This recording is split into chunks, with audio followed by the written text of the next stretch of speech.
Bonjour, bienvenue à vous sur Equiliforce. Je vous retrouve en cuisine pour deux nouvelles recettes qui seront sans gluten, à emporter parce que avec l'arrivée du printemps, c'est l'occasion d'aller pique-niquer, pourquoi pas.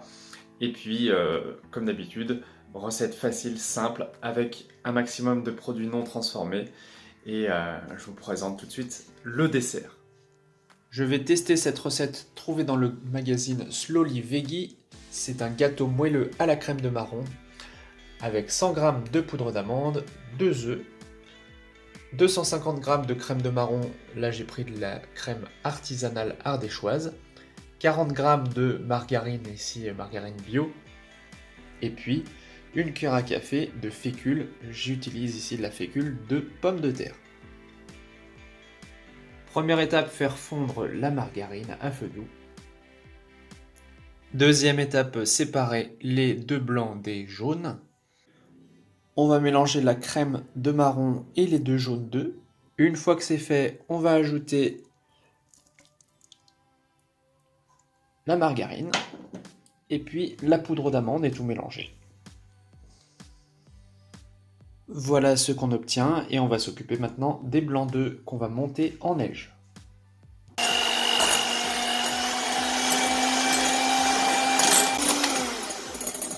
Et voilà ce qu'on obtient en 2 minutes, des blancs en neige qu'on va incorporer délicatement au premier mélange. J'ai oublié de dire que j'avais incorporé un petit peu de sel à cette préparation. Donc là, le but est de ne pas casser les blancs, de mélanger avec une maryse délicatement, comme ça.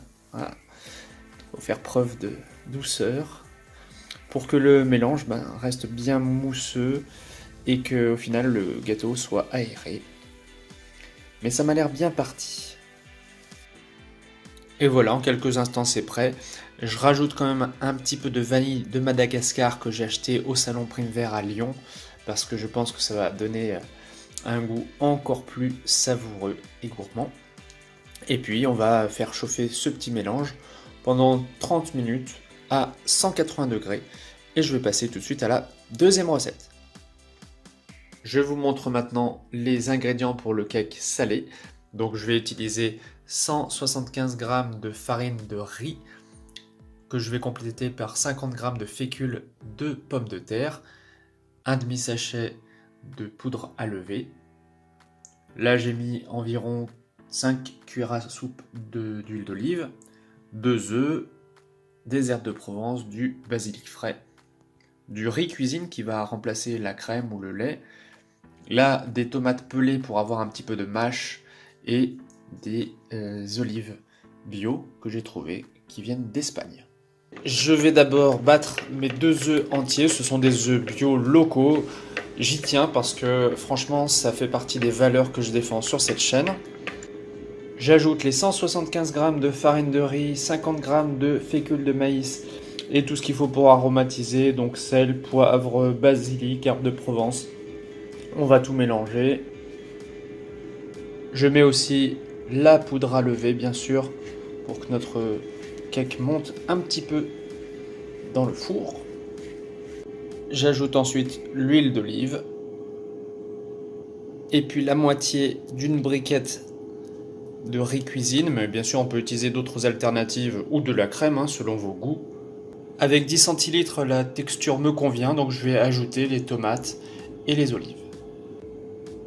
Avec la moitié d'une boîte de tomates, ça devrait faire l'affaire.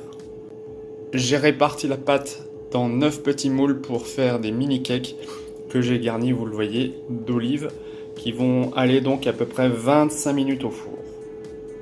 Et voilà, mes petits cakes salés sans lait et sans gluten sont prêts. Ma foi, ils ont l'air plutôt moelleux et savoureux. Donc à peu près 25 minutes, voire un petit peu plus de cuisson sont nécessaires. Tout comme le gâteau qui était cuit. Il a eu un petit peu de mal pour le démoulage, donc je l'ai laissé pour l'instant comme ça. Je vous conseille de mettre peut-être de l'huile au fond du moule pour qu'il n'y ait pas de souci. Et puis on se retrouve très bientôt sur Equiliforce pour d'autres recettes. Il y en a déjà beaucoup sur la chaîne. Et chaque lundi, on continue d'en ajouter pour se régaler avec des produits maison. Je vous laisse avec quelques petites photos de la recette. Et puis, encore une fois, merci de votre attention. Merci d'appuyer sur le petit bouton j'aime si ça vous a plu. Et à très bientôt.